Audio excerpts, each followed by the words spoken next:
you put this in the actual Robert Altman films you've seen, I think it's probably his best film. I preferred Nashville. Yeah. I preferred Long Goodbye. It's better than The Player. Yeah. Yeah. Out of the 70s ones I've seen, it's probably my least favourite. Even though I think it's a great film, it's probably a 10 out of 10. Yes. Even though, but I think his style, from what I've seen over the 3 films, only matures and gets better. Yeah. I think his handling of what he's dealing with and the themes he deals with gets better.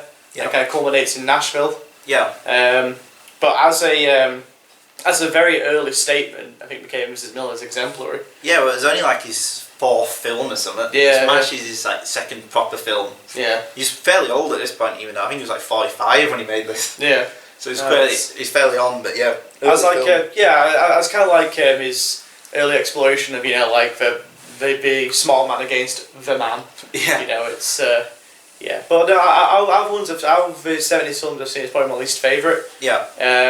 I prefer the character of I prefer what's he called in The Long Goodbye? Oh, Elliot Gould's character, Philip Marlowe. That's it, Marlowe. Yeah, I prefer Marlowe as a loser character. And I think Nashville's just a masterpiece. I think Nashville's one of the best films of the 70s. I think any of those 3, or even MASH possibly, could be seen as his best one. You could make a convincing argument for either or. I think for me, and the Nashville kind of just hits it all home a little bit. Yeah. I think it's the best example of his use of overlapping dialogue, and each plot line is just as important as the last. In that there really is no main character in Nashville at all, in lines and. Yeah. It's just a more ambitious, well-made, better-written film. Well, McCabe And Mrs Miller is a very well-written and very well-executed film. Yeah. But his films only get better, I think. Okay. I'd say I think this is probably the best one. I would actually say it's this one, then The Long Goodbye, then Nashville. Okay. So probably reverse. Yes. Yeah. I think this one is more. It's got more of a.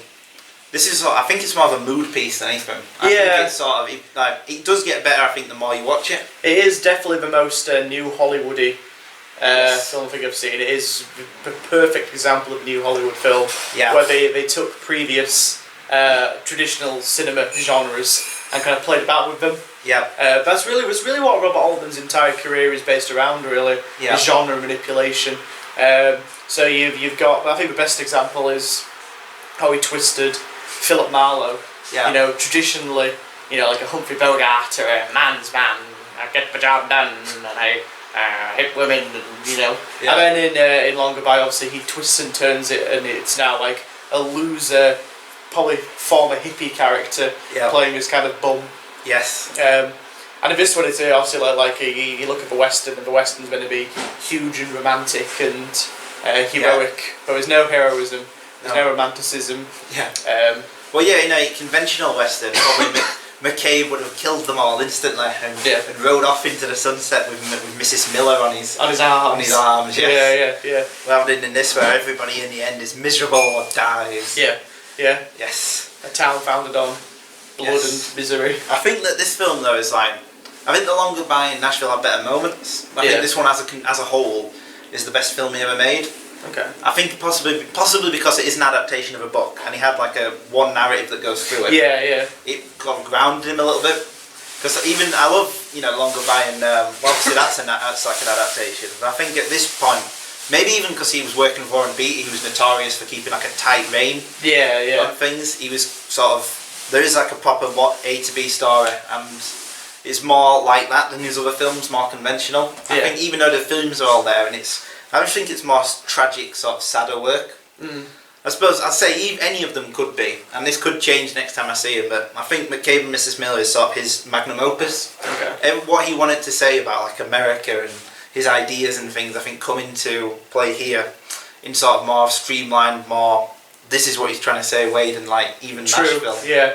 We see for me that is the culmination of his ideas and themes in Nashville. I love the epic broad scope.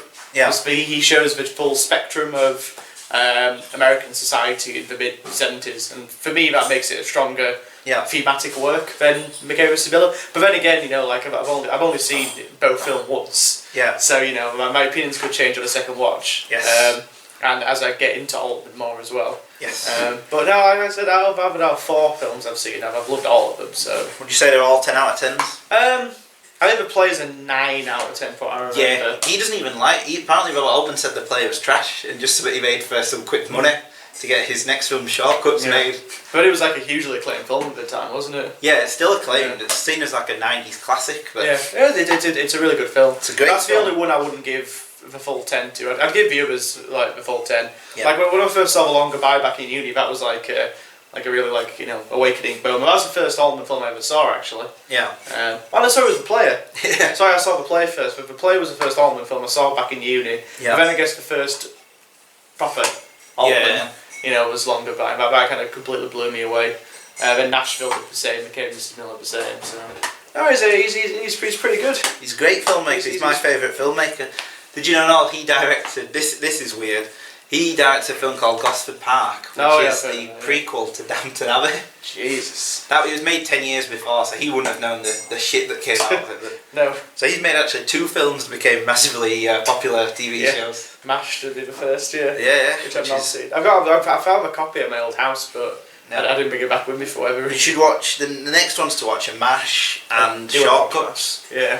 Gosford Park's pretty good as well. Mhm. But yeah, he's a great filmmaker. Yeah. He's made a lot of shit, but his best films are like among the best films ever made. Oh, that's it. Well, that's the thing, like back in the 70s, Altman was like the poster boy for the movie Brats and the Mavericks. He was, an older, like, for like the movie Brats, there's maybe about like 3 or 4 kind of older statesmen. Yeah. You know what I mean? Kind of like people who were, like Robert Altman was like in his 40s, and he was like a well-respected filmmaker at that point. And then he started to make all these really revolutionary films. Yeah. That inspired, like Scorsese and Spielberg and people like that. So, someone like Altman and Hal Ashby. Yeah, Hal Ashby, yeah. And Stanley Kubrick. Yeah. And a handful of others. Yes. But Altman is probably like the ultimate new Hollywood filmmaker. Yeah. Like I said, for his manipulation of classic genres.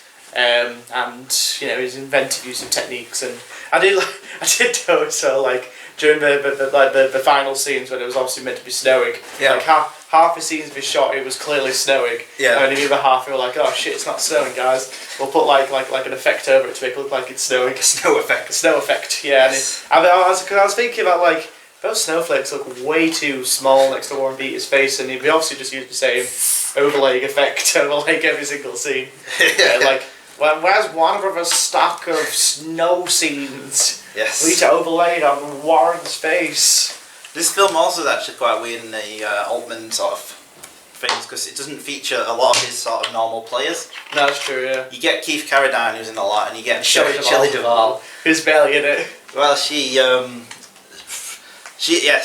a weird arc because like she's like a mail order bride at first. Yeah. Then her husband dies and she instantly becomes a prostitute. Yeah. She's there more to sort of be about how like it's just assumed the character will be a prostitute and it's meant to be about women's roles in that time. Yeah. Because there isn't even a scene where she even discusses it. It's like one scene she's at the funeral, the next she's like a prostitute. Well, even haven't discussed it on the point makes it. That pushes it over the edge in terms of its new Hollywoodness, and that's the use of a soundtrack by a popular artist. Oh, Leonard Cohen. Yeah, I can't even probably think of any Western films before this that didn't use a traditional score. Oh, sorry, they used pop music in favour of traditional score. Yeah, well, it's more folk, but yeah. Yeah, I mean, but it's still popular music. Yeah. Leonard Cohen's a huge popular artist. Mm-hmm. Obviously, I'm talking about pop music in terms of the 70s context. Ah. Not in terms of like Taylor Swift played McCabe And Mrs Miller. That would be weird. You know what I mean? Yeah. Like, in terms of having like a popular artist doing the soundtrack, which was founded by the success of The Graduate, but you can definitely tell it's following on from that, getting Leonard Cohen to do a lot of the songs. Yes. Really nice songs. They're good. They're all off of his first album, and I think they're all off. They only use this free, but over and over and over again. Yeah. It's sort of they're brilliant because they just fit the mood perfectly. Yeah, they're all, yeah. Acoustic guitar laments about gambling and women and all the kind of things that are in the film. Yeah. Yes. Also, it features. Apparently, he was obsessed with gambling. Robert Altman. Oh yeah. A lot of his films feature that. Like, there's a film about gambling addiction called California Split that I've not seen. It's not even out on DVD, I don't think. No. Even though it has Elliot Gould, everyone's favourite actor in it. Oh yeah, Gold. Elliot Gould. Oh. Yes. But yes, amazing film, McCabe And Mrs Miller. Yeah. It's probably the beginning of his sort of golden age, even more than MASH. Because MASH is a good film, but it's not. It's nowhere near as good as his other stuff. No. MASH is the kind of film that it's like. It's a great film. It's a great it's a classic, but it's just not as experimental as his later work. Yeah. It's one of them films that's great by itself, but it pales in comparison to his other work. Well, I reviewed MASH and said how great it was. It's up there, yeah. Did we? Yeah, I did, yeah, because you've not seen it, but yeah. No. But yeah, it's great film, great filmmaker. Check out McCabe And Mrs Miller if you've not seen it. It's a classic. It's one of. Would you say it's one of the sort of big 70s? Well, it absolutely is one of the defining films of the 70s. It's not talked about much. It gets on a lot of like best of.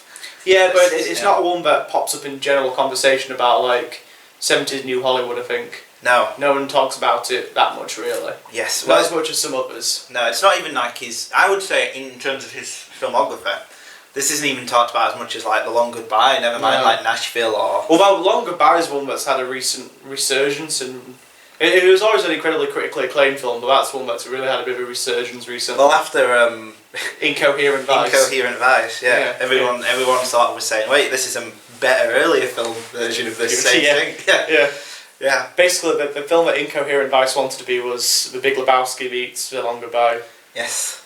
In my opinion. Well, I loved Inherent Vice. I would say Inherent Vice isn't as good as Long Goodbye. Long Goodbye is awesome. It's just a great film. It is. It's a classic. Yeah. Classic film. But yes, McCabe And Mrs Miller. If you've not seen it yet, watch it. It's one of the best films of the 70s. I would say one of the best westerns of all time. Oh yeah, definitely. That's probably top 5. Top 5 material, yeah, along with like Wild Bunch and